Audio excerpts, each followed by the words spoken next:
Welcome to the Freemium Podcast with Mr. Jamie Coveny and Mr. Curtis Killen. For those of you that don't know, Jamie and I we've been cousins for a long time.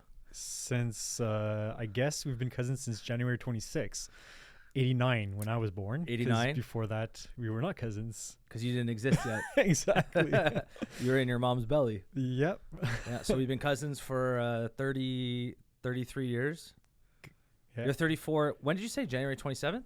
26. In 26. like 2 weeks. Cool. And so today's guest, Jamie, who is my cousin, I'm going to give a little brief introduction here. So he is one of the owners of Federal Steel. Federal Steel is an industrial shelving installation company started by our grandfather, William Coveny. God bless his soul. He's no longer with us, but, awesome grandfather. I know we both got along with him really well. And he started it back in the 50s? It was actually like in 48, 49. Jeez. Still the same building that's there in Lachine on 25th Avenue? 20th Avenue. 20th They moved Avenue? It didn't originally start there. Okay.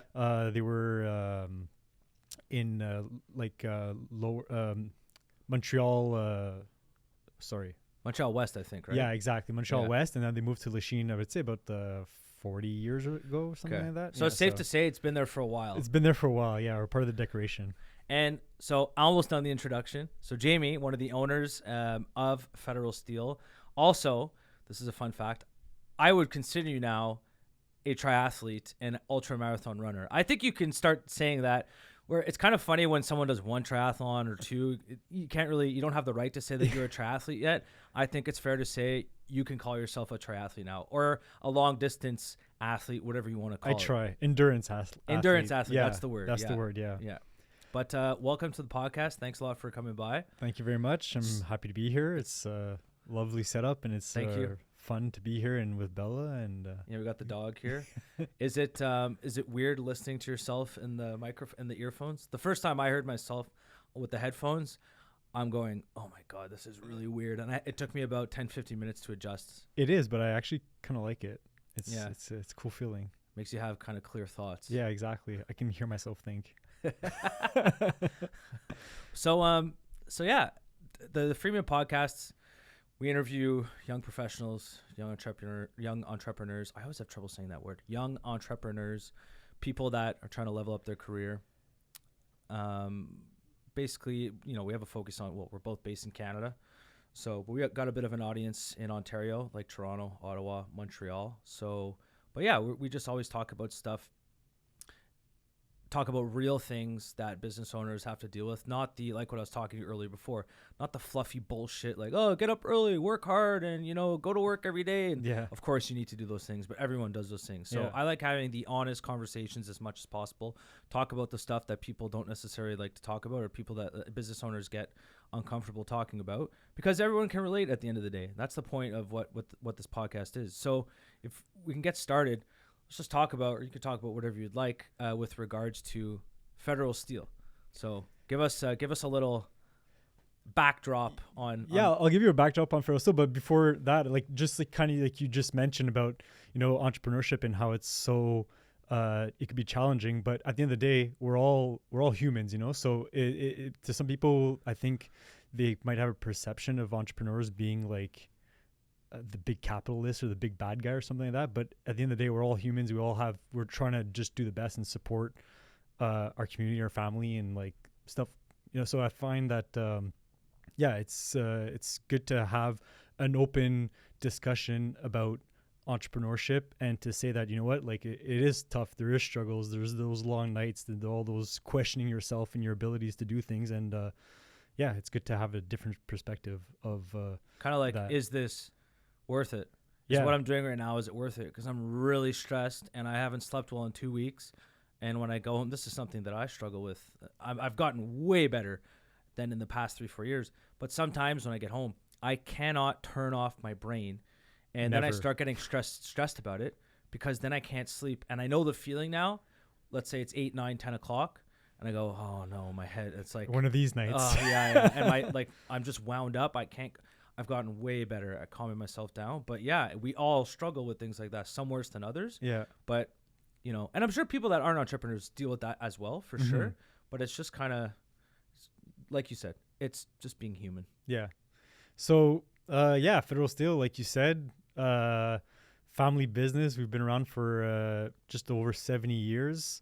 Like you're saying, our William Coveny, your grandfather, founded the company. Just in 48, 49. It was right after the war. I never got his perspective of it. I always got Nana's perspective of it. But started the company selling a little bit of shelving and a little bit of cabinets and stuff like that. And throughout the years, it's evolved into integration of warehouse solutions. So shelving, racking, mezzanines. We're getting into like conveyors and the whole integration of warehouse supply chain and helping companies optimize their space, optimize their workflow, and try to participate in their success, help them.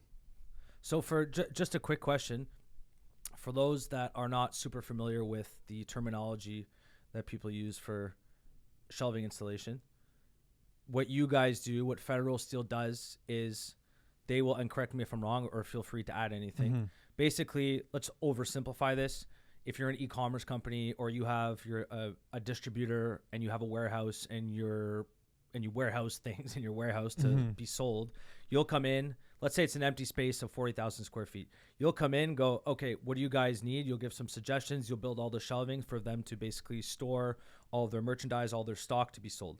And you'll help them, excuse me, I had to burp.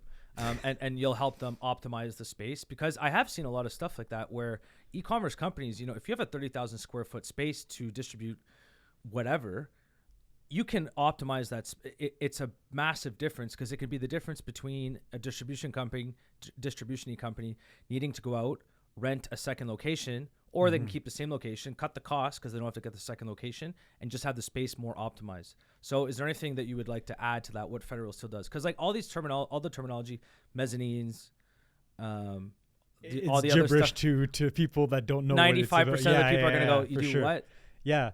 No, I mean, how I like to think of it is actually I've came to rethink of the way we work, and how I explain it now to people is we're your partners. We worry about all your operation needs and your storage needs. So I always use the pen example. You know, you're a company, you make pens, you love pens, you know everything about pens, how to design the pen and how it works and everything like that. I do love pens. Yeah, but you don't know anything about how to store pens, how to pick and pack pens, how your clients, when you get orders, now everyone wants to buy your pens because you're doing a great pen. How do I store it? How do I optimize my space? Now I have so we come in and we're that partner to come and help you figure out your space that you're renting this building. And same thing as anyone else, you know, you don't want to move out. You're in your space. You want to optimize it as much as possible. And we come in. It's also not like to move out. It's also, there's another lease you got to deal with. There's a lot. It's not just pick up and move. There's a lot of things. Exactly. There's so much things that's involved in moving your warehouse that before doing that and going into all those costs, it's like, okay, well, how about I look in my space and see what can I do? How can I do this better? And it's just about optimizing everything that you're doing. So we come in and we help you. We help clients basically based on like, you know, their volume, the amount of items that they have, their flow, and give them solutions to ultimately optimize it and get the best bang for their buck in their square footage. Because, you know, with today in Montreal, but I mean, I think this is a problem around the world, is, you know, real estate is crazy and the availability rate is like close to none. You know, it's so hard to find space. You know, that's where they're building buildings all over, especially in Eastern, I find Ottawa, they're building a lot in Quebec, Montreal. There's buildings going up everywhere. It's just, there's not enough space. So, you know, how can I optimize what I already have, maximize it, and then once I've capped there, then okay, move out. But the good thing about us and the advantage about us is that we're like we supply material that could always be taken down and moved with you in, let's say, 80% of the applications. So, you know, your investment is not only a one-stop shop. Like if you're renting a place, or even if you're building a building and you put in a mezzanine that's a structural part of the building, you're not going to be bringing it with you. Whereas what we do is we do modular solutions. So when you're when you go into your warehouse, we could now supply a mezzanine, supply racking as catered to your needs. And then when you want to move, take it down, put it back up in your new space, add on to it, keep on growing. So it allows your investment to be amortized over a longer period of time.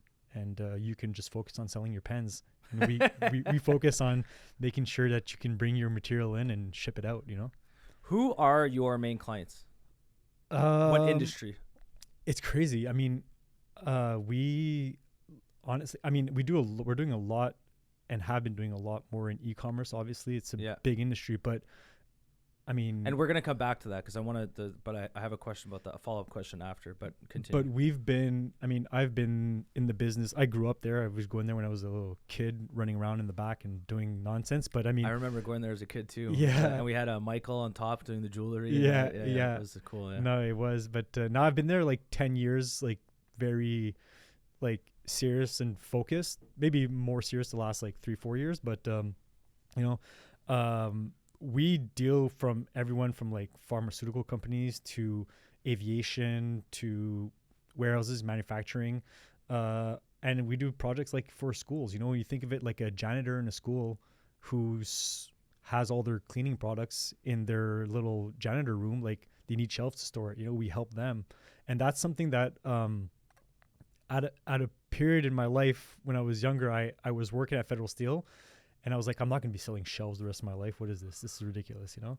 And I left, did my own little thing, and eventually I came back and I looked at it at a different perspective. And I'm like, we're helping all these people in the supply chain.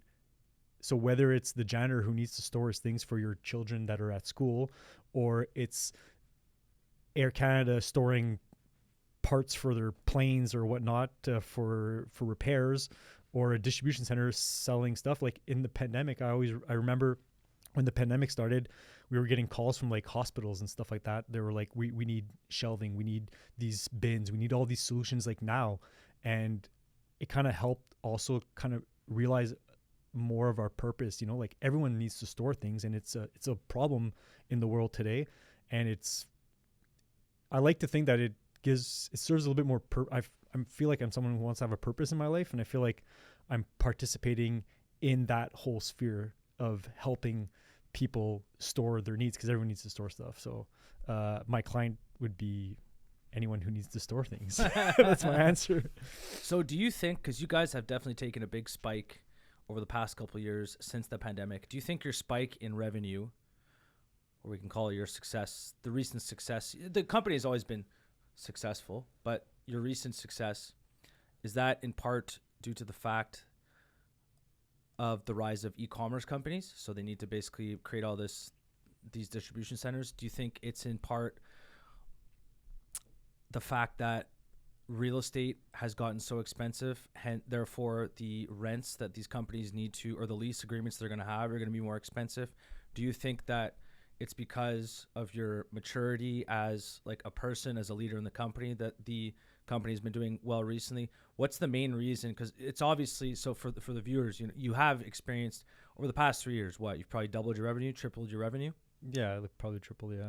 And your revenue 3 years ago was what? Wasn't it like, if you want to say it? I mean, 3-4 years ago, we were probably, I mean, I remember when we were doing budgets and we were talking about like 4 million of sales and stuff like that. And now you're at 15 million in sales. Yeah, pretty much. Yeah.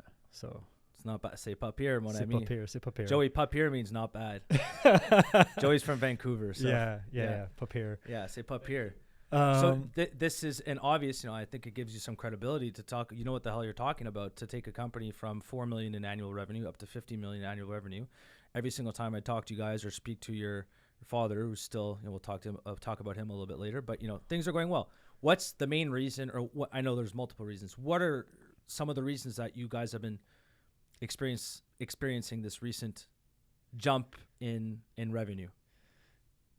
Yeah. So everything you said is true. There's the real estate, the cost of moving, all this stuff, but it's a little cliche, but I find like we love cliche here. Cliche, yeah. I'm lying. We hate cliche here. We want to talk about other stuff. But go ahead. No. But and we've had these conversations a lot. It's about also having a good team around you too, to support you because I can't do it alone. Of course, and there's my brother. I'm partnered with my brother and my father, and we were like 8 employees. Now we're 12. We're still hiring more people.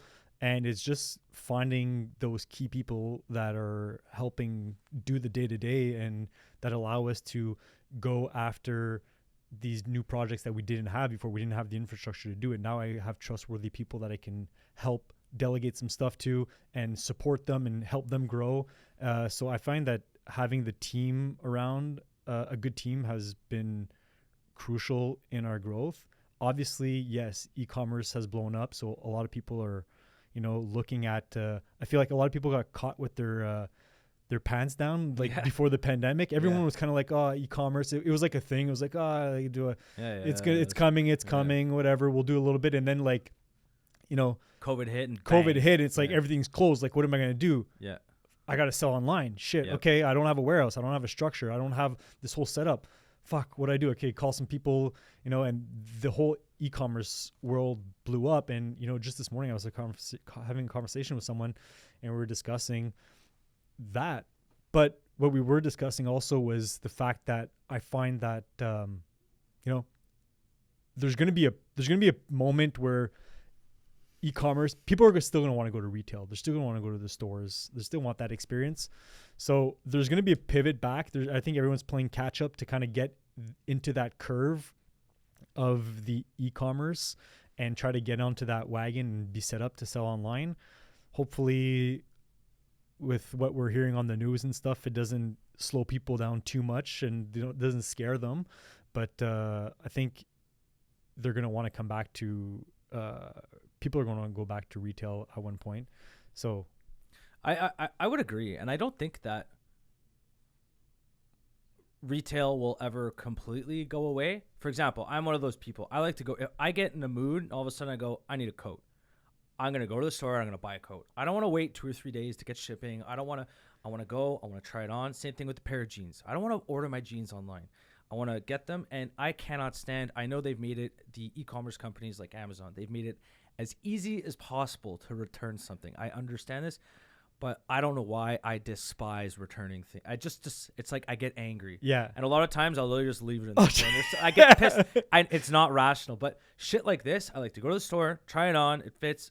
I'm going to grab this and just walk out the store. That's what I like to do. 100%. But where the game is changing, though, for the retail is like now today with all the system and the technology, it's basically being ahead of the curve, and where the e-commerce and how you have to be set up and with your WMS and your whole integrated business is to say, okay, like we know that this product is trending online. You have these things, these products that I didn't even know about, but my girlfriend told me, like, this is trending on TikTok, and then you see that product sold out everywhere, and it's like, how are you aware of that and then get that out to your stores? You want to be able to, so when the guy goes to the store, it's there, it's on the shelf, you can pick it up, because then or else you're losing your sales, Yeah. And like you said, you don't necessarily want to wait those 3 days to get it shipped. So it's having that infrastructure and having your warehouse set up properly so you don't lose your stock in your inventory, but then also having your stores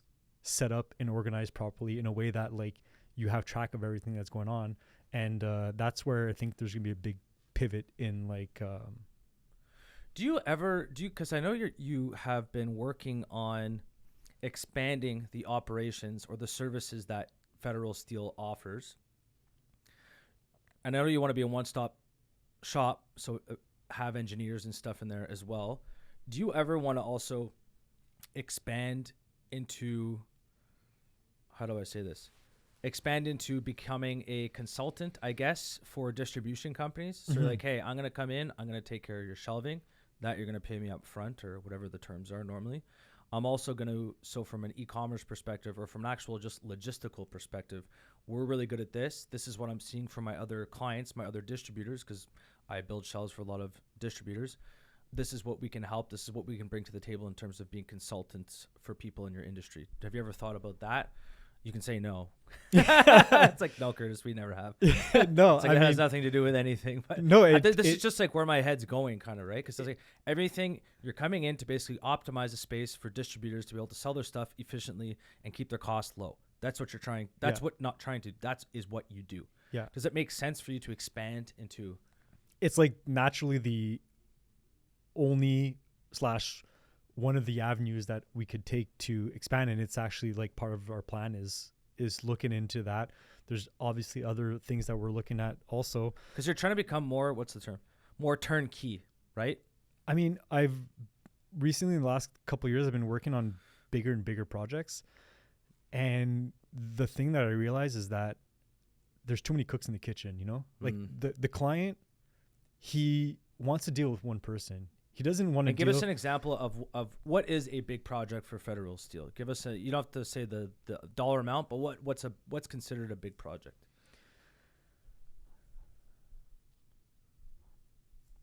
A big project would be integrating like multiple suppliers in delivering like doing a full warehouse, for example, but integrating all the different suppliers and the suppliers design. Are the people, but just for the audience. So the suppliers are people that provide the metal racking, for example. They'll make all the metal parts for you, and then you guys will do the installation of the shelves. That's what the suppliers give, typically speaking. Yeah. So basically, we're project managers. Like I was before, like I was saying, we used to sell shelves, and then we've evolved into selling more mezzanines, more like specific items, and now we've become more of an integrator. So there's manufacturers for everything. There's the manufacturer who makes the structure, the steel structure. There's the guy who makes the floor. There's the guy who makes the shelves on the floor. There's the guy who makes the conveyor. There's the guy, everything is its own niche, its own manufacturer, its own whole supply chain, and we basically bring it all together to deliver that turnkey solution. Got it. So we act as a project manager in delivering that solution. Now where the projects become more and more complicated is, when it comes to integrating it, now there's the whole city aspect, going to get your permits, then there's all the architect work that's involved with that, making sure that you're to code on your fire exits, making sure that you're for safety. And whose architect is making sure that you're to code? So it's usually the client who will hire a third-party architect, a firm or something like that, who will kind of chapeau the whole project and who will take care of that whole aspect. And the architect needs to be there to get the permit. Is that correct? He helps the client to go to the city to get the permit, but he's kind of like the orchestra of the whole thing. Like there's the engineering that has to be done. There's the electrical, the engineering for like the structure. There's the electrical. There's the mechanical. There's everything that's involved in a structure that you have to think of. It's like he's the guy who's kind of bringing everyone together and making sure that all the plans are to code. And then when you go to the quarterback. So then when you go to the city, you have a solid case, and the city's going to give you your permit. Because now here's a question: would the city see that? So let's say there's an architect that's quarterbacking the whole entire project for, let's say it's a big online distributor. They have an empty warehouse. You're going to put in whatever amount, 30,000, let's say 50,000 square feet. You're going to do the whole thing. So basically, you'll get all your suppliers in a row. You'll make the structure. Then you have the architect who's going to quarterback everything else, like you said, the electrical, the plumbing, or what. I'm not an expert in this. Now, my question is, if the architect worked for Federal Steel, would the city see that as a conflict of interest? Because the city is going to go, well, of course you said everything's to code. You work for Federal Steel. would the city see that as a conflict of interest? No, I don't think so. I mean, my goal eventually is to have architects in staff. We do have actually like an interior designer architect. We have some people inside. It's just they follow an order, right? There's like the l'ordre des ingénieurs, the architects also. So there's regulations that are out there that we have to follow the building code. There's rules to be followed. Got it.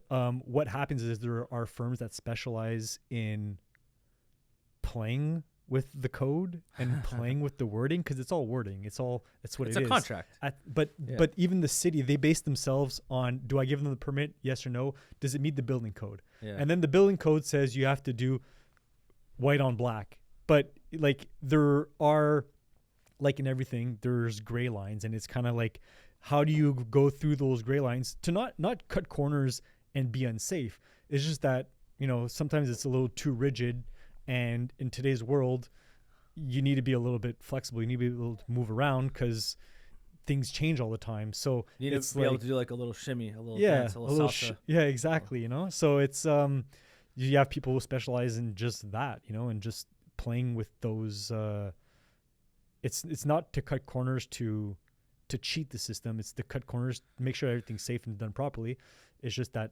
It's the wording. Sometimes it's silly, like I was working on a project where the project ended up being canceled because the client had let's say 100,000 square foot warehouse. He wants to put a 20,000 square foot, sorry, that's a very big mezzanine, but he wants to put like a 5,000 square foot mezzanine inside the space, and he goes to the city to get a permit, and the city's like, okay, you got to add 10 parking spots in your space. They're 50 employees. They already have like 60 spots, and they're like, you need 10 more spots because he's putting a mezzanine. It's like, that's where it's like, that's the rule. If you read it white on black, black on white, that's what the rule is. But if you play with the rules a little bit, it's like, yeah, but there's other things we can do to say, like, look, we're not going to change our parking lot. This makes no sense. We don't need it. And then how do we work around that to make sure that we get the permit, So are you dealing with, this is interesting. I wasn't planning on talking about this, but this is something, I have a less than favorable view of people that work for the city or the government. Not all of them, but it can be very frustrating sometimes. And you're someone that can be, but we do need them at the end of the day. So I'm going to keep it. We'll keep it PG here. Yeah. So I'm like biting my tongue. Yeah. Okay. So when you're dealing with the city to get these permits and stuff like that, because a lot of people that I spoke to that work in, let's say, construction, so they're general contractors, and dealing with unions and people that work for the city trying to get permits, I've heard a lot of stories where it can be very, very, very frustrating. What are some tips that you can give to other people? And I know there's a whole bunch of different departments of the city and stuff like that. You're not a general contractor. You are. I know there's a specific RBQ code. For those of you that don't know what an RBQ code is, like Joey. So RBQ, it's basically, I know general contractors best. If you're a general contractor in Quebec, it doesn't work like this in Ontario, by the way. But if you're a general contractor in Quebec, you need to have an RBQ code. Régie du bâtiment du Québec. It's Québec. Régie du bâtiment du Québec. It's just a permit that basically says you're allowed to practice your profession, and they give you a list of things you're allowed to do. Why is it like this? It just is. So you have an RBQ permit for, I don't know what it is. We don't need to get into that. It doesn't really matter. But when you're dealing with the city or any fonctionnaire, any government worker, what are some tips that you can give to people to get things through? Because I know it can be... And Zach was on the podcast last week, and he actually brought up a really good point that I never thought about. He goes, we're the entrepreneurs, we're the business people trying to get things done as quickly as possible. Government people, they love paperwork. They love it. And because when there's paperwork, you can justify their job. We could that, and you can hire more people to do the paperwork. Yeah. So you can basically, you can grow that institution to basically, you can justify hiring more people to do the job. We see it as red tape, and there's always like a balance, and a lot of times it is red tape, it's unnecessary. So for example, here at our office, if you want to have an office in Dorval, I didn't know this until we moved in. If you want to have an office in Dorval, it has to be your head office. Okay, really? Yes. whether you're renting or owning, it has to be the head office. And I went, so the commercial real estate agent asked me, goes, is this your head office? I go, yeah. Goes, okay, just making sure. I didn't know you had a second location. I just wanted to be sure. I go, what's it to you? Like, why does this matter? Well, if you live in Doral, it has to be your head office. I go, okay, well, what if it wasn't? Well, you wouldn't be allowed to rent the space. I go, well, I'll just say it's the head office. He goes, no, it doesn't work like that. Anyways, just asinine rules like that. You know, bite my tongue, but I'm going on a rant. What are some things, some tips that you can give to people when it comes to getting permits and working with the government? And let's be nice, because like they are there and they're people that we have to deal with at the end of the day. What are some actual, as opposed to yelling like, fuck, are you fucking stupid? What the hell is this? Because sometimes you feel that way. That never will work. Of course, sure, yeah. It won't. So what do you do to basically speed up to expedite the process whenever you're trying to get a permit? It's tough. Like there's no brown envelope that doesn't work. That doesn't exist, you know? What you have to do is, unfortunately, fortunately, is just like follow the rules, but have a good team. Have experts, work with people who know what they're doing, who do this every day, and who will help that process, you know? Because you usually, first of all, it takes like, let's say 5 months before they actually look at your request for construction or something like that. Ugh. So you don't want to be applying for a permit and you didn't cross all your T's and dot your I's, because they're going to catch it and they're going to be like, this doesn't work. And then they don't say like, hey, they're not like, oh, can you just answer this question? It's like, no good, put it aside. And then you have to reapply and then wait again, you know? So you have to really be sure. Make sure you get your shit together the first time, and like it's like you got one shot at the bat, you know, just like take your best shot and hopefully you don't miss. That's interesting. And because it's like, for one of my buddies, I won't say who and I won't say the restaurant, but he was trying to open up a restaurant in a particular municipality, and so it comes down to a board of, I think it's like, 3 or 5 people or something. They meet once a month. He wanted to open up something in this particular municipality, and they waited until, so he had sent in his application. They had waited, I want to say 30 days, so till the last day, and then half an hour before the deadline to reapply, they go, oh, by the way, this part and this part isn't done correctly. And he goes, you've had 30 days to be looking at this. What, you couldn't have told me this earlier? Nah, sorry. And then so you had to fix it, wait another 30 days. Yeah. And then the same thing happened again the second time.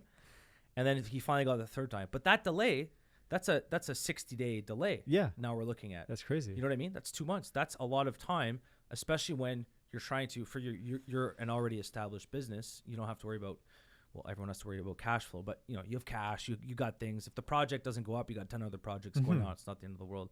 But 60 days can be a long time. But wait to like discourage entrepreneurship. Yeah. Way to discourage people who have bright ideas. Like, I mean, like you said, I don't want to talk bad about anyone who has those, those that job, fonctionnaire jobs and stuff like that. But, we need them. They serve a purpose, but they're not the ones who are, changing, revolutioning the world and, creating these new services and new companies and that are, having an impact on the day to day. And if you have people who have great ideas and great opportunities, and sometimes it's like, it's a question of timing and being there at the right time, right place. And if you miss your opportunity because of bullshit like that, it's just like, what the fuck, There's just to speak to this, and this is really interesting on a much bigger scale. And now I didn't read the full article, but the article, so Germany coming into the winter, remember, so basically Russia was the only country supplying natural gas for heating, right? Countries are companies in a way. They are, but that's besides the point. But so basically they were completely dependent on Russia, and then whatever ended up happening with Russia, and basically Germany and the rest of other parts of Europe were concerned that Russia was going to put the screws to them and say, this is the price. If you want to buy our energy, here's the price, take it or leave it. Yeah. And they probably would have. Now what happened is this: Germany, in that short time frame, I want to say 3-4 months, completely, and this is actually and it's great. What the government did, they said, okay, shit, we're in a lot of trouble here, and people are not going to be able to afford the heat. And when when them being in power is on the line, because people don't like when the majority of the population can't afford to pay the heating bill, there's a really good chance that the politicians are going to be, see you later, get the hell out of here, right? And so what these guys did is they completely removed the red tape. They brought in private companies to basically say, we need natural gas. We need affordable natural gas, like now. Do whatever you got to do. You don't need permits. They completely expedited the process. The good thing now, though, is the fact that the population of Germany, they have affordable heating. So whether it's a cold for this winter, so whether it's going to be a cold winter or not a cold winter, it doesn't really matter that much. And the politicians are quite happy. I'm a little bit, I don't know. Whenever I see a politician, again, I think everything they do most of the time, not always, but most of the time, kind of comes down to them. It's always self-serving. Yeah. You know what I mean? And I don't think that they're, you know what, that's besides the point. But the point that we're getting off topic. The point here is the fact that for the permits, they completely removed any type of red tape, and look what they were able to accomplish in that short a period of time. And so I think that it is a good point you're bringing up. You have to be nice, but that point you brought up where, you know, they do get in the way sometimes of innovation for sure. And it's a shame. I'm not saying we don't need regulation. We need regulation, of course. Mm-hmm. Like, look at Bitcoin. There's no regulation there. Look what's going on. There's a lot of things. Yeah. We need to have regulation, but there has to be a healthy balance. And I feel sometimes in Quebec and Ontario and just Canada in general, there's a lot of unnecessary red tape. Mm-hmm. And it just gets in the way of things. It doesn't benefit anybody. You know, have your regulation, but within reason. Well, I mean, I know we've had this conversation offline. I know you said that this is not a politic discussion. Yeah, we're not. I don't want to get into politics. But yeah, if you don't have that red tape in a certain way, then there's people who, unfortunately, like natural, I don't want to say natural instinct, but like human behavior is, you know, greed and power, and they just like they'll take advantage of it, you know. So like COVID, for example, you know, when they kind of did a similar thing, like kind of got rid of a lot of processes to speed up the process on certain things. But I'm sure there were a couple you know, oh, my buddy has a app developing company, and we need to develop an app, so here's a lot of money. Yeah, it's anyways, that's a whole other conversation. We're here to talk about business, Jamie. Business, not COVID. Yeah. We're gonna have to like beep that out now. Like, oh, they're gonna fucking the algorithm's gonna say COVID. Cut it. Yeah. So okay, so here, let's get back to Federal Steel. So we're just talking about permits. I want to go back to Federal Steel. So Federal Steel, your revenue the past 3 years, so it's gone from let's say 4 million or 3.5, whatever it was. Now you're closer to 15 million. Congrats, by the way. That's awesome. Thank you. I'm very happy to see that. It's good to see, you know, family and friends have success. Mm-hmm. Now, it's a family-run business. Okay. Yeah. So there's a lot of pros, like anything else. I always say this. There's a lot of pros to working with family. There's a lot of cons. Let's get into this, because there's a lot of people that do work with family. Yeah. And I'll let you take the stage. What's the question? What's it like? What do you like? What do you think is a benefit to the business? What do you think is a benefit to Federal Steel? Bless you, Joey. What is a benefit to working with your family for Federal Steel, and what is a negative point to working with family when it comes to the company of Federal Steel? Let's start with the good. What do you like about it? It's I think it's all good. It's all bad. It's a double-edged sword, and ultimately I wouldn't change it for anything in the world. The advantage. And just before we get started, so I want to say, so there's your father. Yeah. There's your brother Andrew, and then Matthew's there too, and then. Well, yeah. So the advantage is like, so. And your mom. My father, who has been there for 40 somewhat years there. He started when he was in his 20s. You know, he's there. I see my dad every day. You know, like who is, you know, if you have a good relationship with your family, you know, who has the privilege to see their father every day. You know, so I have that. I work with my brother. I see him every day. My mom, who retired in her job, and she's working with us part-time, you know, if it's not for that, like I don't, you know, it's I feel bad saying it, but I gotta get better, but I don't call my mom all the time, hey, how's it going, you know. I don't do that. I see my mom more, you know. And my two other brothers, Matt and Tristan, are also working there part-time, directly, indirectly. But so I'm fortunate that I get to see my family. So sorry to cut you off. So for the viewers, because your mom, your dad, and 4 boys. We're 4 boys, yeah. Every person works, whether it's full-time or part-time, works at Federal Steel. Yeah. Cool. Okay. Yeah. We're all there. And we're all working really hard, long hours. And then the disadvantage is, you know, we're all there. Christmas is talking about work, you know. Everything's always about work, which is it's good and bad. Yeah. And then it comes also with like those, you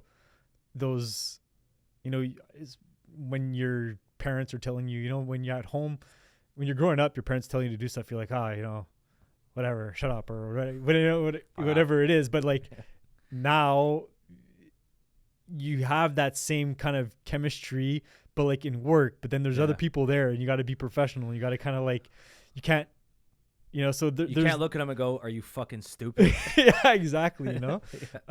So there's that. But I mean, like I said, ultimately at the end of the day, I wouldn't trade it for anything. I mean, I think I'm fortunate to spend the amount of time, even though it's like we're each in our office and doing our thing, we still, you know, see each other, talk, have meetings, go for lunch, do this, do that. You know, it's like I said, I don't think there's a lot of people who have the luxury of doing that. And ultimately for me, I'm a very family oriented person.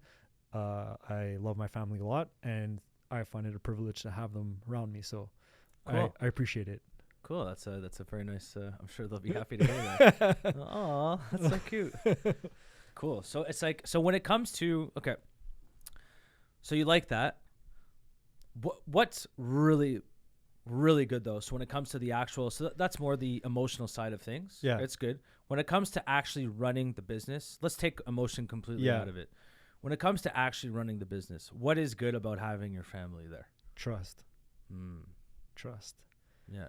I mean, how do you run a business without having trustworthy people around you? You know, like when I talked about, you know, being where we are today with, and I just want to make it part clear, of the team. I just want to make it clear, and that's not to say you don't trust the other employees. No, like not at all. Obviously not. No, obviously if people are working with me, for me, whatever at Federal Steel, I trust them. They're there for a reason, and if you didn't, they probably wouldn't be working for you. Exactly. Yeah. But it's trust that, like, you know, that they'll, no matter what, you know, at the end of the day, if shit hits the fan and we fuck up on something and we have to, God forbid, lay off people and like we're in a crisis mode, like I'll work for free.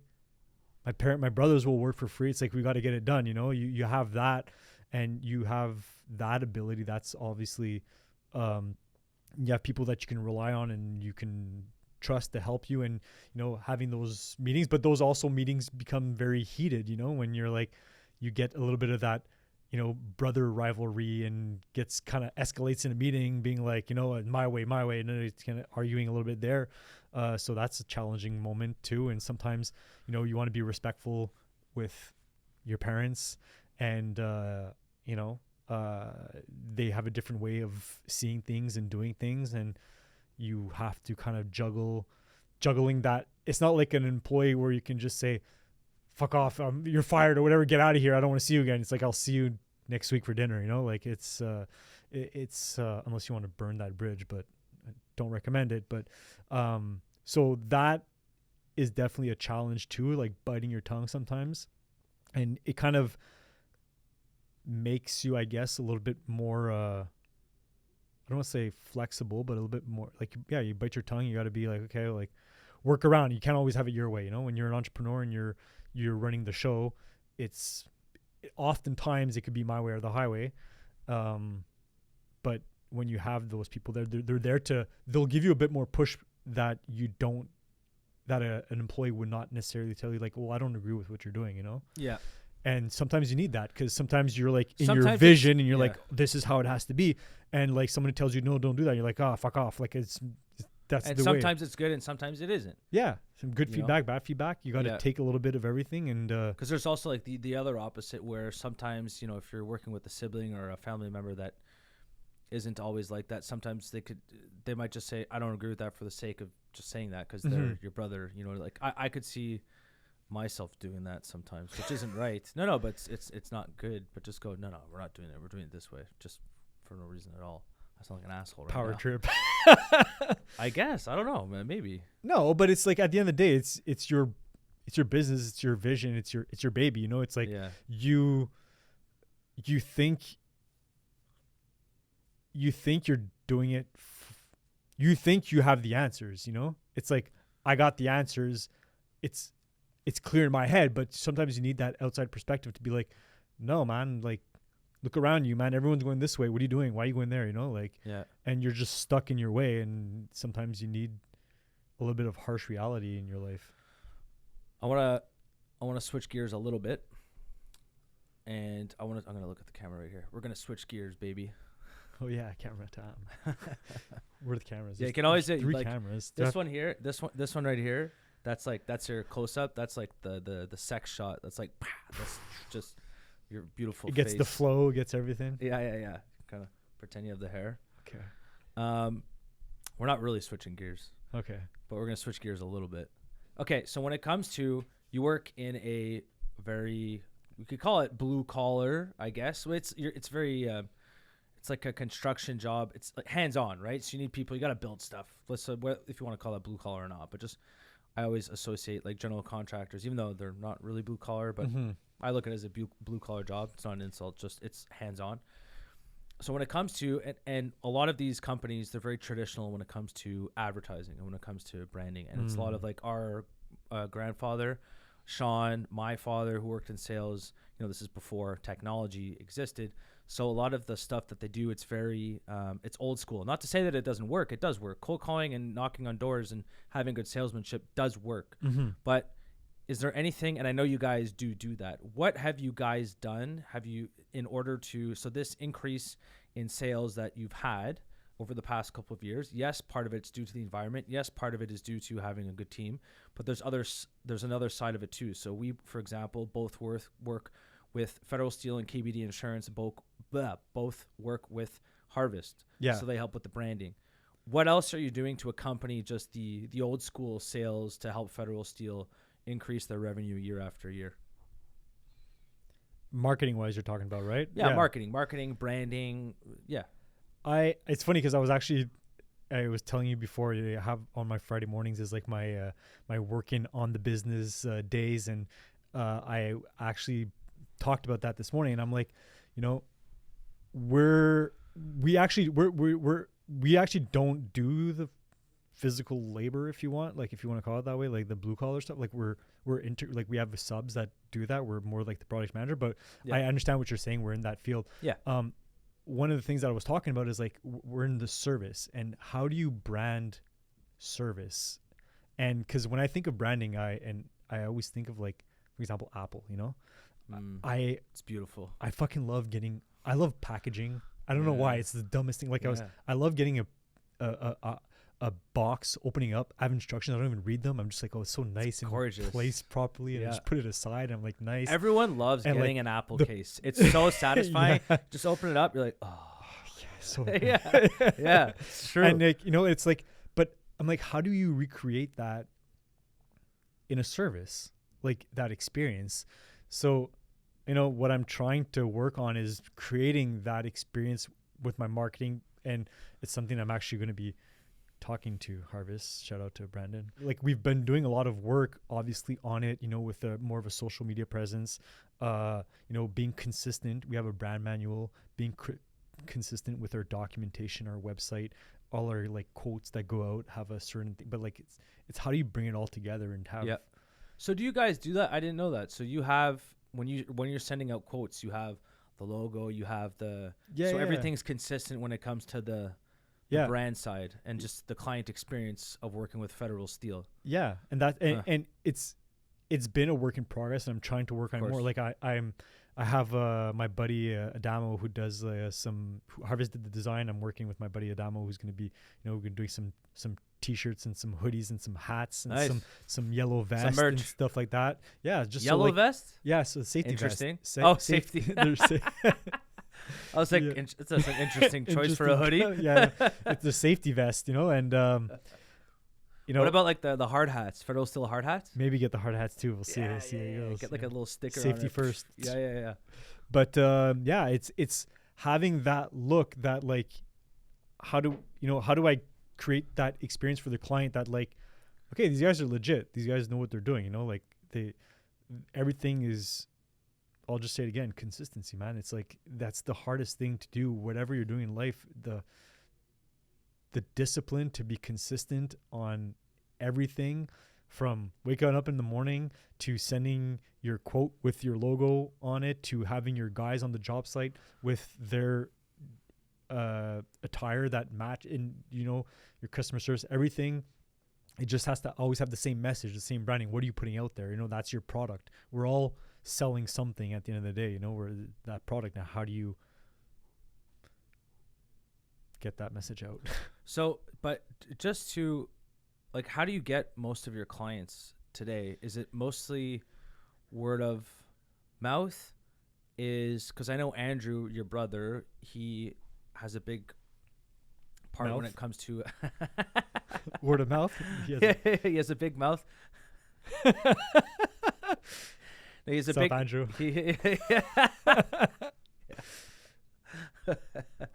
I didn't say that. You did. So I lost my train of thought now. Okay, so yeah, when it comes to sales, because I guess my question is, are most of your sales still done through old school knocking on doors and word of mouth?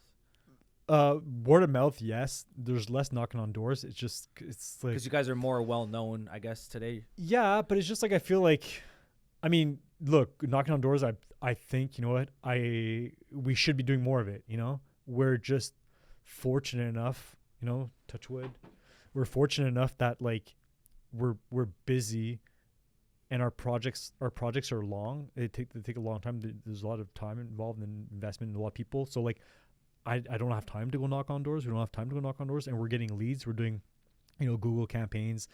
So we do online advertising and word to mouth, and that's referrals and working with clients. Do you get a lot of referrals? Like, out of all the new business that you're getting, or out of all of these, let's just say you're $50 million in a year for projects, what's the split? So would you say that's 33% word of mouth? Would you say that's 66%? So 10 million of the 50 million is word of mouth, or is it kind of all over the place? I mean, I don't want to take credit for, I mean, a big part of the growth has just been like, you know, naturally with everything happening, like our clients have grown. So it's being able to support our own clients, and as they grow, they require us more, and we're just supporting them more. So that's essentially our business, is to help our clients grow, which brings us more business. So, you know, we have to be doing more, but we're not doing crazy advertising, but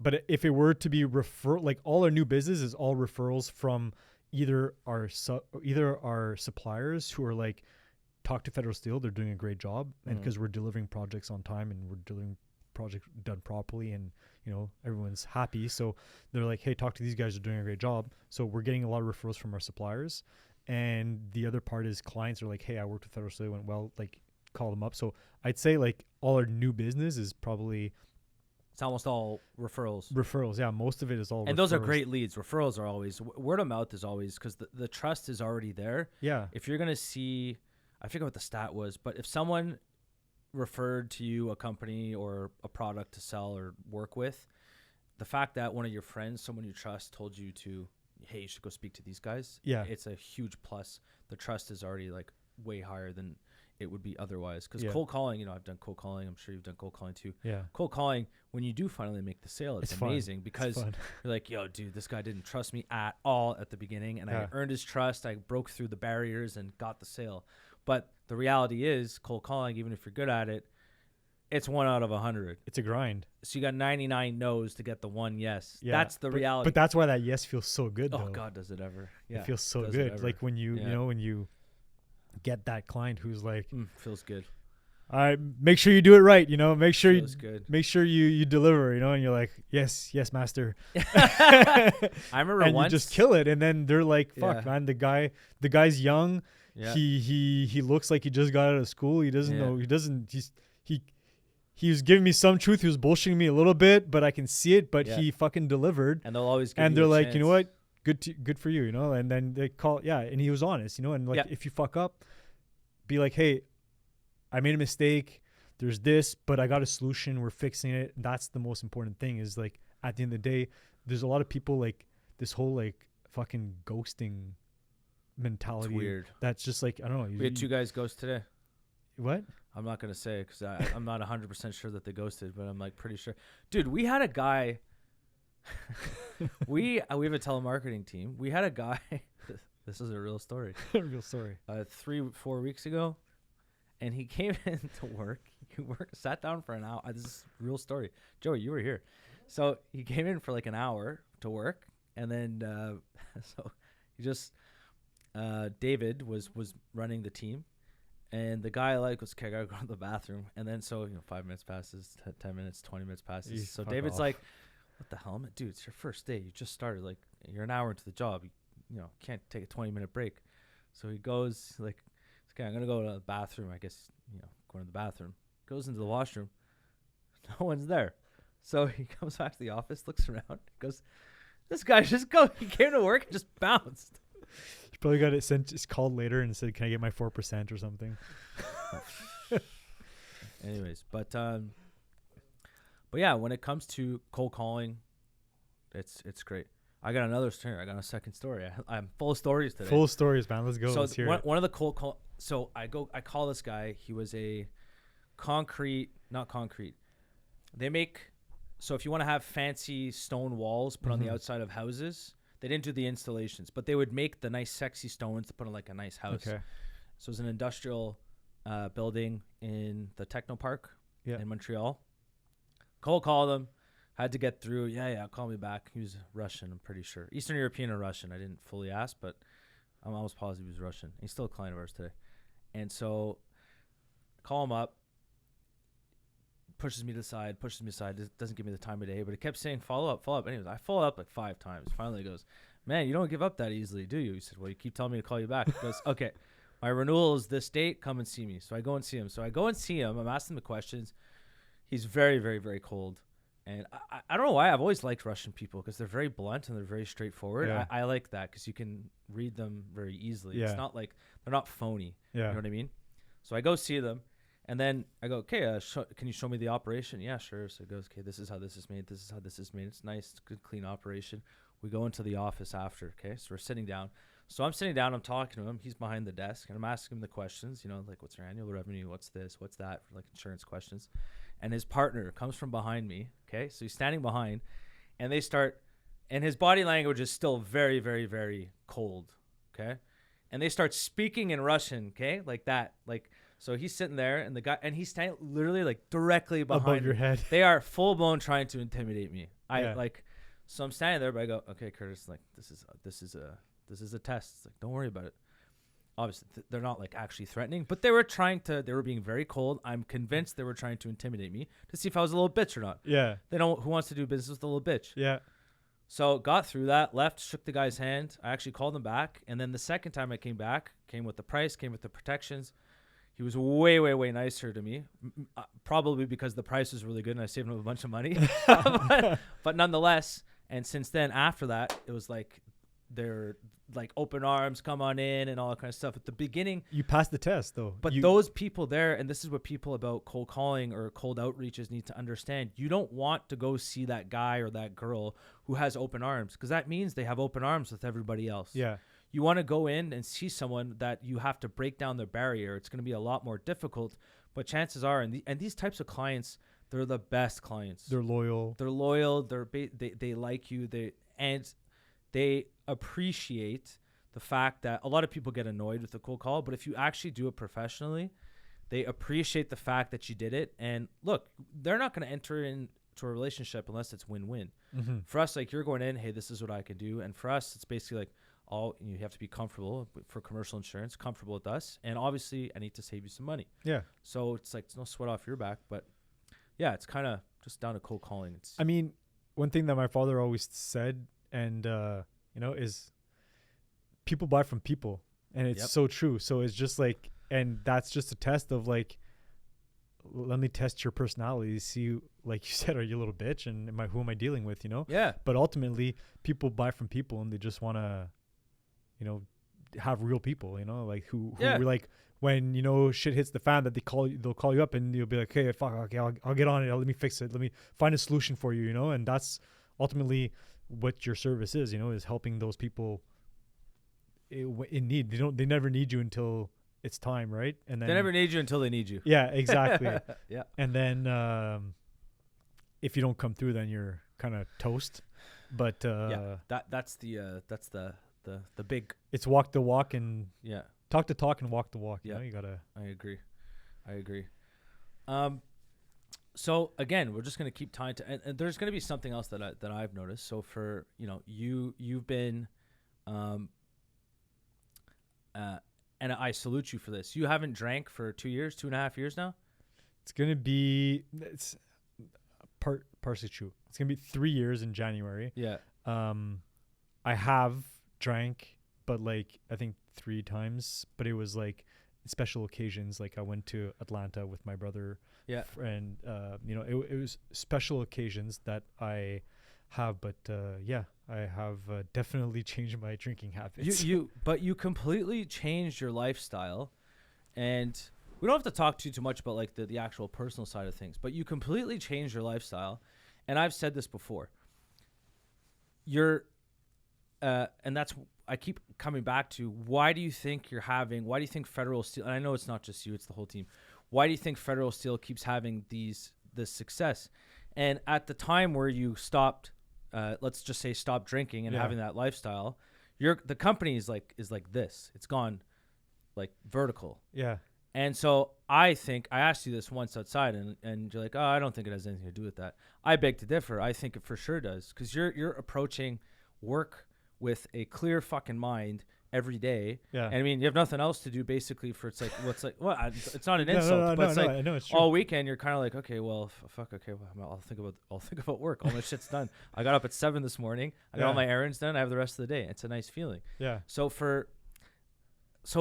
the question is, when it comes to health, how much, and I don't just want to talk about basically like, oh yeah, it's important to be healthy. Kind of when it comes to actual health, how much of a difference do you actually think it makes on running the business, like leading a healthy lifestyle?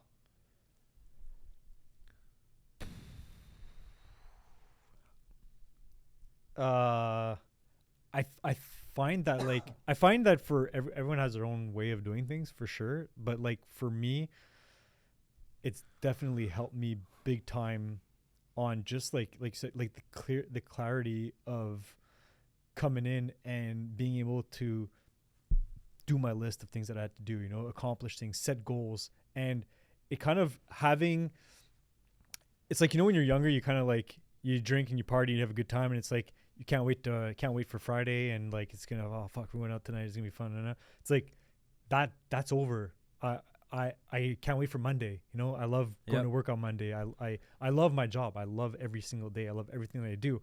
And because I don't have that other dopamine rush in something else, like the other rushes that you get in life through going out or meeting girls or doing this or doing that or whatever. Dopamine, it's like dopamine. It comes from like like little wins during your day, sex, food.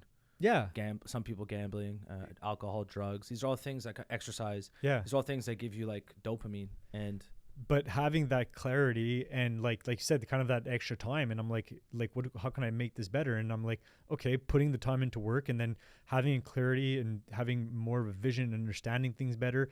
And I'm like, fuck, putting more time into this. And it's like the harder I work, the more I get, the luckier I get, it's like the more success the company's having. More success is having. And since I've decided to make that change for myself, and definitely like I've personally seen my personal growth skyrocket. So I mean, yeah, I guess naturally. I've seen it too, man. Like I honestly, I salute you. I tip my hat off to you. Thank you. It's like I really think that it's like a cousin. It's like a cousinly love going on right now. Yeah. But no, seriously, it's like, and I think it's a perfect storm that happened.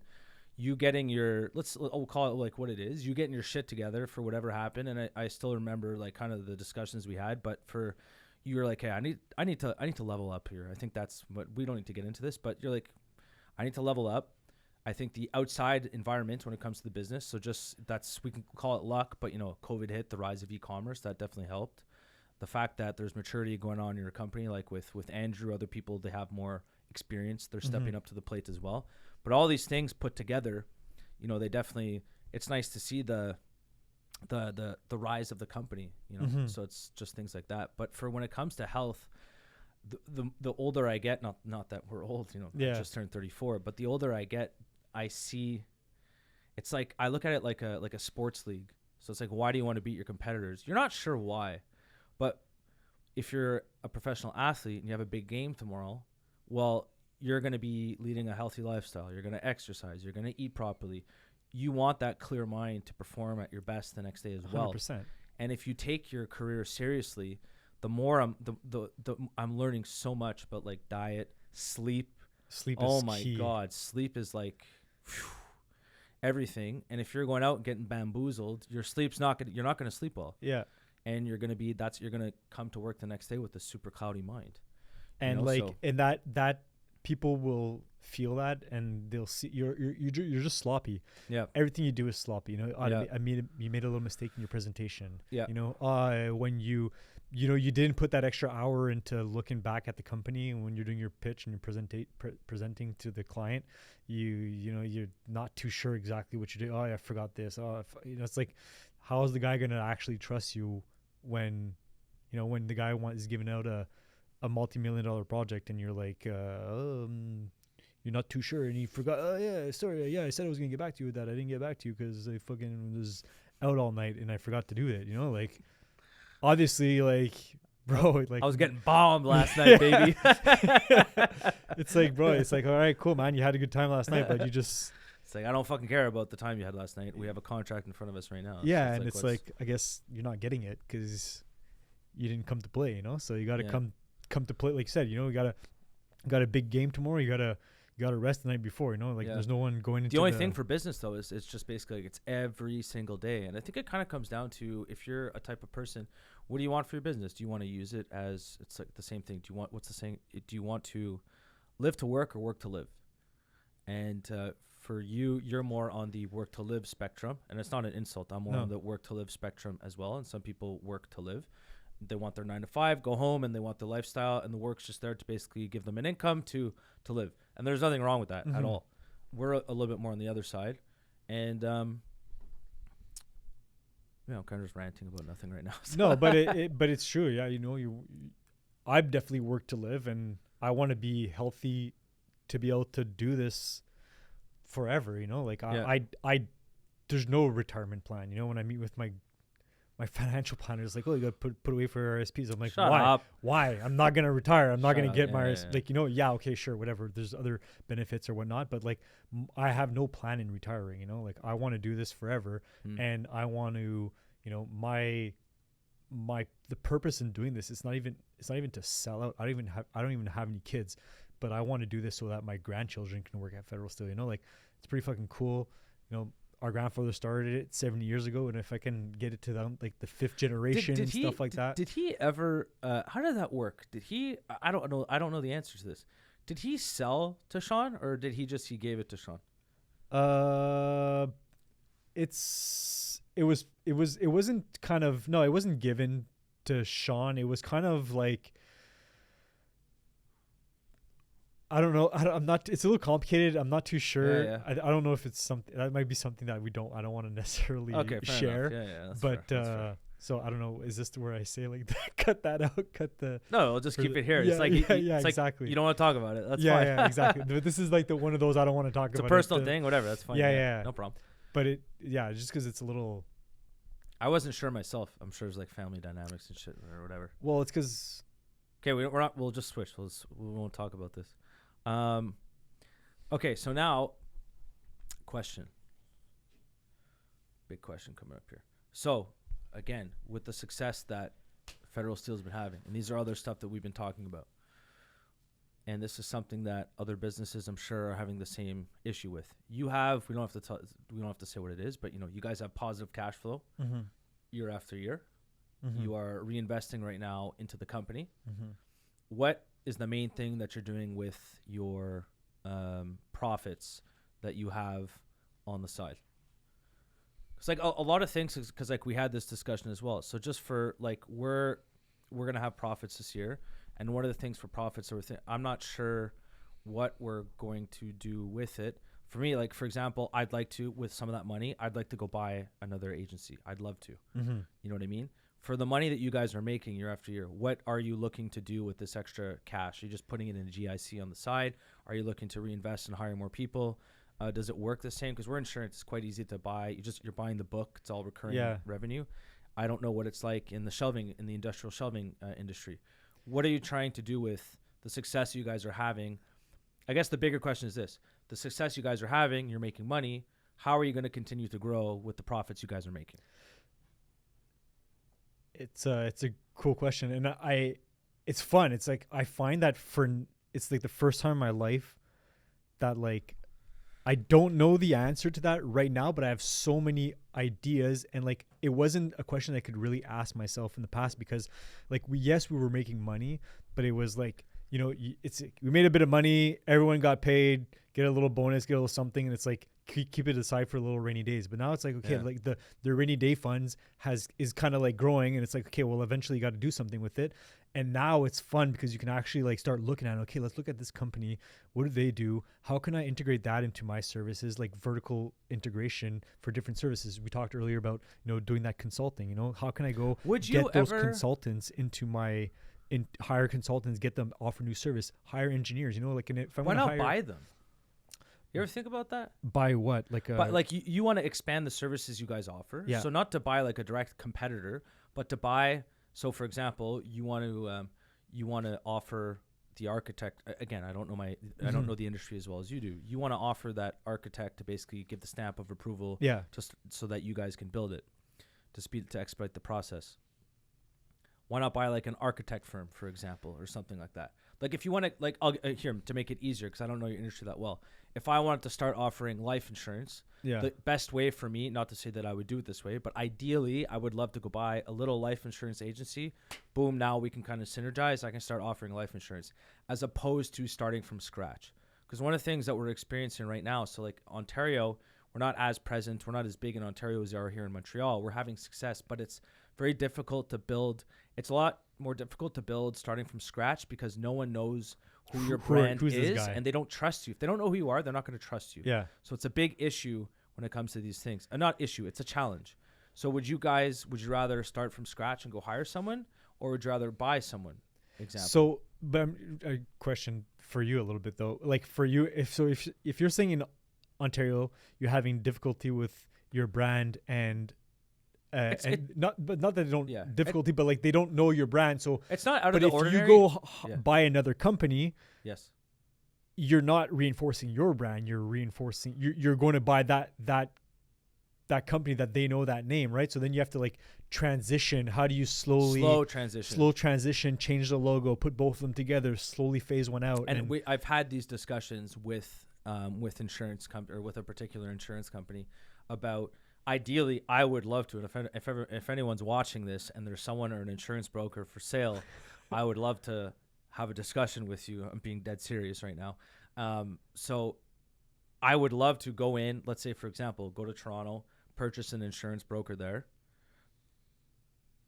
Learn, insurance is insurance. So it's kind of, when it comes to the actual product, there's not much to learn there, but just learn the actual, I need to have a better understanding of how the competitive landscape looks. So, but to answer your question, this is what I think would work best. And there's other people that have done acquisitions that I'm sure, know the answer to this. I would buy them, slowly transition the brand. It wouldn't be buy them and boom, there's a KBD sign the next day. Yeah. People are going to be like, what the hell? I want to speak to Joan. Yeah. No, that you slow burn. Yeah. And then basically slowly integrate it into our office. I guess when you're dealing with, I was thinking dealing B2C or whatever is a little bit different than B2B, but you also do B2B. But do you do both? Yeah. Do you find that it's harder, that transition is, I think that's more like customer base at the end of the day? Because if you're offering a service to a business, like there's less of that like whole brand thing and trust. It's like, I just need this answer. Like, can you just give me the answer type of thing? I don't know if I agree. I think there still needs to be, I would argue that there needs to be more trust though, B2B sales. There needs to be more trust in comparison to B2C. B2C, I'll give you an example. So for like B2C, if you're buying car insurance, most people don't give a shit. They just want the cheapest price. Mm-hmm. Yeah, just give me the price. I don't even care what your name is. Just give me the insurance. Yeah. B2B, it's their business. You need to have that trust. They want to make sure you're not an idiot. They want to make sure you know what you're talking about. You know what I mean? Yeah. Well, I guess if we're talking about, you're totally right there. But here we're getting off topic. The question here was basically, with how come, have you ever thought about that, purchasing another company to expand the services you guys offer? Yeah, for sure. We talk about that quite often actually, and exactly offering new services, whether it be new product lines that we don't have, and we would acquire a company to get, like, either that company has exclusivity on a certain product. Like in the automation, this is something that we're trying to look at and get more into, is like automation, and there's whole integration of like these systems and stuff like that. And there's a lot of product knowledge that we don't necessarily have, I want to stay on this. What do you mean automation? Automation, like in the warehouse. So like instead of having people picking the items off the shelf, it's like robots, and like an Amazon warehouse. Yeah, exactly.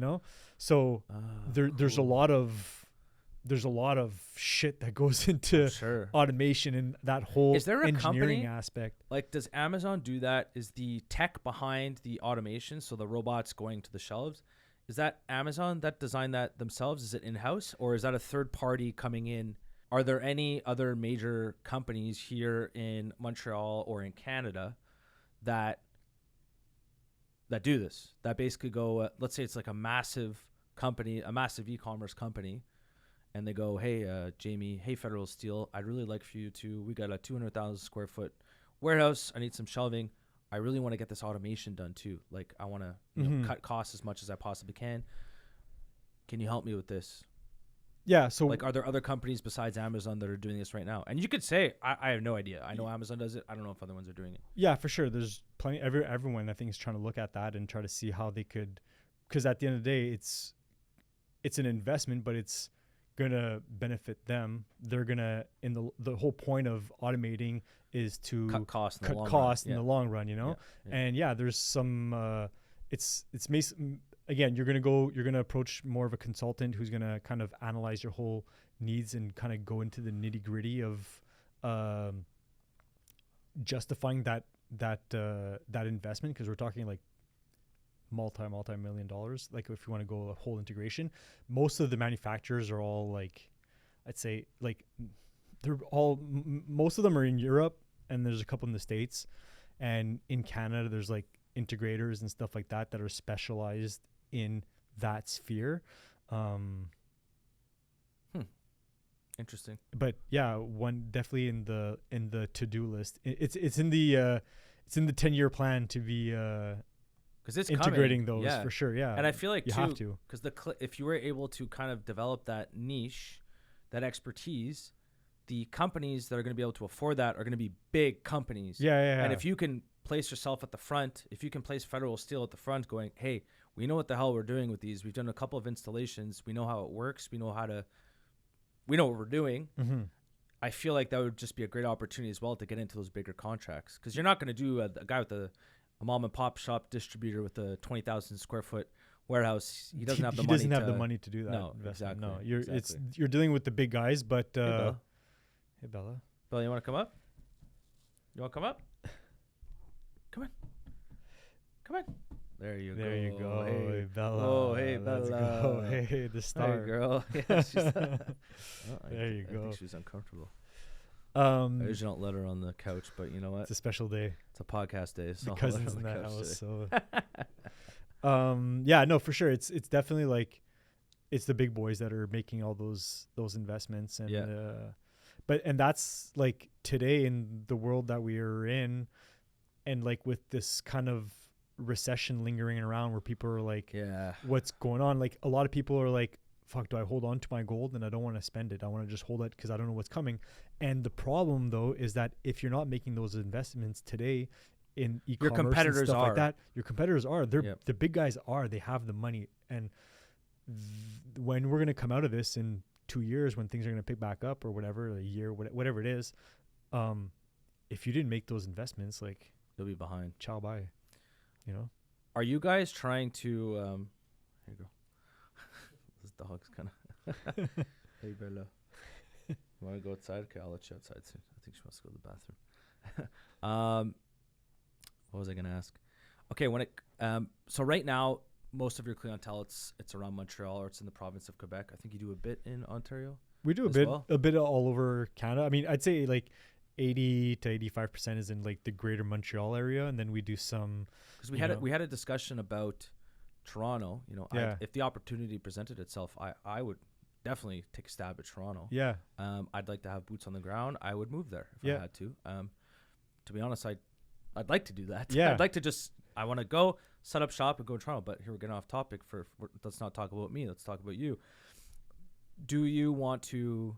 You expressed interest in that as well, setting up a spot in Toronto to. Well, for sure. I mean, Toronto's like the hub of Montreal, right? That's where all the businesses. The hub of Canada, yeah. Yeah, Canada. Sorry, yeah, and that's where all the businesses. That's where all the big guys are setting up. You know, it's more central. It's easier, and it's just more business friendly too. And so like we had that conversation. I was like, yeah, if you let me know when you're going to Toronto, we'll split the cost with you. You know, like let's split up. Let's go down there and just grind it out. Like if we were starting fresh again, and it's fun. That's part of like, again, you know, like going out on that grind and starting over and being like, fuck, these guys don't know me, and I gotta like kind of put my name out there and, you know, that's starting all over again. That's fun. What we're going through right now with our office in Ottawa. Yeah, and we're just starting to scratch the surface. People are starting to know who we are. People are starting to call us. People are starting to go, oh yeah, I've heard of you guys. I've seen you guys before. It's like we were talking about before. It's like those cold calls and getting that first sale on a bigger scale, I guess. It's different challenges, but it's like, fuck yeah, man, I'm starting to take some market share, you know? Yeah. And if you can accompany that cold call or that cold outreach or cold email, whatever, if they already know who your brand is, and you accompany that with hey, I'm reaching out because just want to let you know, blah, blah, blah. I'm Federal Steel. I do these types of installations. I think we'd be a good fit. If they've heard of your brand somewhere else already, where like in Montreal, I feel like there's probably a good chance they have. Oh, I've heard of you guys. Yeah. They're much more likely to go, okay, yeah, sure, I'll give you a chance. If they've never, ever heard of your company, they're less likely to kind of go, I've never heard of you guys. Like, who are you? Yeah. That's when you gotta like, I mean, unfortunately, that's like there's a lot of like price comes into play there big time at the beginning. You know, like if you want the guy to actually like look at your proposal, you got to be like, he has to look at it, and if you're like 20% higher, then you're not even going to read the name on the top. You know, he's gonna be like, okay, ciao. But like if you're there, and then again, ties into the branding, ties into that consistency. He goes on your website. Oh, fuck, same thing, same logo, same message everywhere. These guys, look at a couple projects they've done. Oh, they've done some nice projects. Hey, Jamie, I saw these, like, you know, you sent me this quote or this proposition, like, let's talk, you know, and then you've started to build that trust, and then it's up to you to come and deliver it, you know, like usually they'll start with a small little, I mean, I'm not too sure how it works in insurance and stuff like that, but you know, no one's going to kind of, call me, they never dealt with me, and be like, oh yeah, here's a multi-million-dollar project. You know, they're going to be like, okay, I got a little, take care of this shit for me, you know. And it's like, okay, I got to take care of that, do that, and then eventually it's like, okay, he's delivering bigger, and then like I said, like we have clients who we've been dealing with for 20, 30 years that just like they know that we're there for them, you know. So, and since you guys have leveled up the business, you know, the brand and everything's just a little tighter, you're doing bigger projects, you have more expertise, the team you have is bigger. Are you charging more are you selling?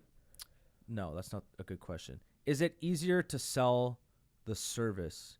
Are you focusing more on selling the service as opposed to just price? Price is obviously 100%. a factor. I'm not going to say it's not, but do you find it's easier to go in and go, okay, well, yeah, I might be 5% more expensive than my competitor who gave you this, but what I can tell you is this: they're 1/3 the size of our team. They've never done a project this magnitude, et cetera, et cetera, et cetera, where the guy goes, all right, fine, I'm more comfortable with you. I think you can handle this. I'm going to give it to Federal Steel. Do you find it's easier to do that, or are you guys doing that? To basically, I guess the other question is like, is it easier to get bigger margins on your projects because you guys have more expertise? Yeah, I think it's easier. It's value. What kind of value you're bringing, right? If I'm not bringing any value, if you're just asking me for 10 shelves and there's nothing to it, it's just price, right? But when you're integrating a whole warehouse and you're trying to buy the whole thing, like, what is the value that you guys bring that your competitors can't give? Well, it's we have more services and we're taking care of more of that turnkey solution. Like, so what I was saying before, like that one-stop shop, because even us, where we were 5 years ago, like if somebody called and said, I want to put up a mezzanine or want to do something, and it's like, oh, well, you have to go get to the city and get permits stuff. We're like, oh, well, we don't do that. You have to take care of that yourself. You have to, like, we'll give you the mezzanine, you take care of the rest. Now we're like, okay, well, we'll take care of it for you. We'll help you. We'll just do the whole thing, because the client, like I said, the client doesn't want to deal with 10 people. He wants to deal with one guy who knows his shit, and that's it. And they'll pay a premium for that. If I don't have to deal with 10 guys, I can just deal with one person and they deliver the job, and I can sleep at night, and I know that they're going to make sure that everything's done properly. Then it's like anything, there's a cost for that, and that's where by, having those right people dealing with, the architects and the engineers and all those people to make sure that the project goes well, make sure that your first shot at the bat is a home run when you go to the city to get your permit, doing all those due diligence before. You do that on a couple projects, again, repetition, and your reputation goes up and you get better at it, and then you could, you can sell, I'm 5%, 10% higher. Obviously, if you're 20-30%, the guy's going to be like, sorry, I'm not doing that, but I'll pay an extra 5 points for that. I'll put it, whatever, like, because I can sleep at night. At the end of the day, fuck, who wants to go home at night and be like, fuck, these guys, I saved $5,000, but fuck, I can't sleep because I don't know if it's done properly. Like, who needs that? Or I gotta call Sylvie tomorrow to go get the permit from it's like, fuck, I want to just focus on what I'm your good business at. Focus on your business. That's what you're good at. Well, it's kind of the same thing for, like, for any business owner. For the longest time, we're trying to get we sell and service insurance, home, car, and business insurance. And for the longest times, we kept having problems with our fucking phone system. And in my head, I was bashing my head against the wall. I don't know how to work a phone. Like, that's not my job. But you're like, can I just please get like some reliable phones? And people are calling, what's wrong with your phone system? And I get it. It's frustrating for them too. Well, trust me, if it's frustrating, I'm a lot more frustrated than you guys are. It's like, I'm aware of the phone. Finally, it's fixed. Like, we're good. And look, shit still happens. It's tech is tech. It's going to be down from time to time. But just little things like that to add to your point. I don't want to think about anything else but insurance and making podcasts. Exactly. That's it. And like, don't bother me with like the fucking phone's down and I got to now call this guy and like, oh no, I don't take care of that. So you got to call this guy. It's like, fuck, man. And then, let me put you on hold. And it's like, fuck. I got other shit to do, man. So here, let's end this on, if you had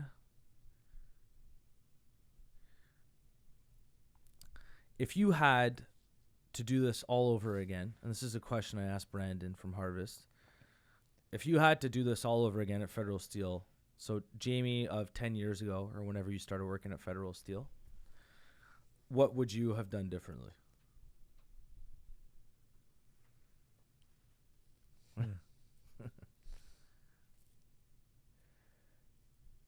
I would have stopped drinking 10 years ago.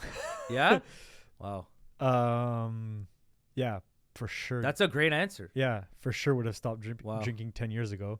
Where do you think you'd be if you weren't drinking 10 years ago? You think you'd be further ahead of where you are today? I think so, yeah, for sure. I think we probably have more.